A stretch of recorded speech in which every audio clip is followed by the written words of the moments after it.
Sleep apnoea ایک ایسا slip ڈس order یا نیند کی خرابی ہے جس میں پیشنٹ کو نیند کے دوران سانس بار بار رک جانے یا سانس میں رکاوٹ یا گھٹن کی شکایت ہوتی ہے۔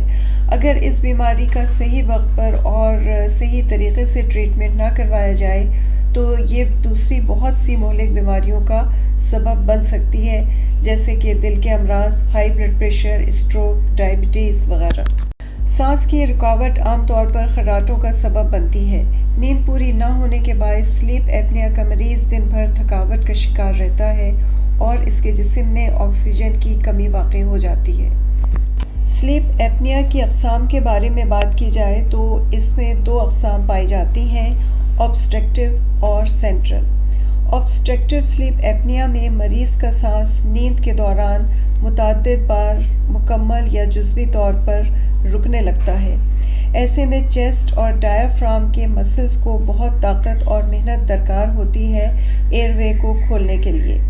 سانس عام طور پر جسم کے ایک جھٹکے یا تیز آواز کے ساتھ دوبارہ بحال ہوتی ہے۔ مسلسل یہ عمل اچھی نیند میں رکاوٹ کا باعث تو بنتا ہی ہے، لیکن اس کے ساتھ یہ وائٹل آرگنز کو جب آکسیجن سپلائی صحیح نہیں ہو پاتی تو سب سے پہلے ہارٹ ردم میں بے قاعدگی پیدا ہونا شروع ہو جاتی ہے۔ اس کے علاوہ دوسرے وائٹل آرگنز بھی متاثر ہونے لگتے ہیں۔ دوسری قسم سینٹرل سلیپ ایپنیا کی ہے۔ سینٹرل سلیپ ایپنیا کا تعلق انسان کے سینٹرل نروس سسٹم سے ہے۔ اس میں نیند کے دوران سانس لیتے ہوئے ایئر پیسیج مکمل طور پر بند تو نہیں ہوتا، لیکن دماغ مسلز کو سانس لینے سے متعلق سگنلز دینے سے قاصر ہوتا ہے۔ اگر اس کی سمٹمز کی بات کی جائے تو اس کی کامن سمٹمز میں خراٹے، دن کے وقت تھکاوٹ، بیزاری، نیند سے اچانک جاگ جانا، سونے کے دوران گھٹن کا احساس ہونا اور آنکھ کھل جانا، منہ کا خشک ہو جانا، رات سونے کے دوران پسینہ آ جانا، اینگزائٹی، ڈپریشن اس کی کامن سمٹمز ہیں۔ ایسے مریض انسومنیا کا شکار بھی ہو سکتے ہیں کیونکہ نیند میں مسلسل مختلف وجوہات کی بنا پر رکاوٹ آتی رہتی ہے۔ اگر ڈائگنوزس کی بات کریں تو اس کی ڈائگنوزس میں زیادہ تر آج کی ایڈوانس ایج میں پیشنٹ کا ایک اوور نائٹ سلیپ ٹیسٹ کیا جاتا ہے۔ اس ٹیسٹ کو پولیسونوگرام کہتے ہیں۔ یہ ایک EEG ٹیسٹ کی طرح ہوتا ہے۔ اس ٹیسٹ کے دوران مختلف باڈی فنکشنز جیسے کہ electrical activity of brain, eye movement, muscles activity, heart rate, breathing patterns, air flow اور بلڈ آکسیجن لیولز کو آبزرو کیا جاتا ہے۔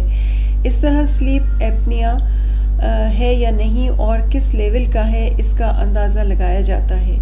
ٹریٹمنٹ مائلڈ سلیپ ایپنیا کا تو اگر پیشنٹ اوور ویٹ ہے تو اس کا ویٹ کم کر کے بھی ٹھیک کیا جا سکتا ہے، یا سونے کی پوزیشن میں چینجز، نیزل اسپرے کا استعمال، الکوہل یا ٹرینکولائزرز کو بند کر کے بھی سلیپ ایپنیا کو درست کیا جاتا ہے۔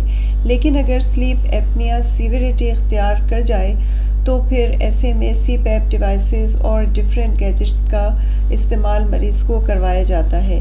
یہ ڈیوائسز مختلف ٹائپس کی ہوتی ہیں اور ان کا فنکشن بھی مرض کی نوعیت کے حساب سے کروایا جاتا ہے اور مریض کی نوعیت پر ڈیپینڈ کرتا ہے۔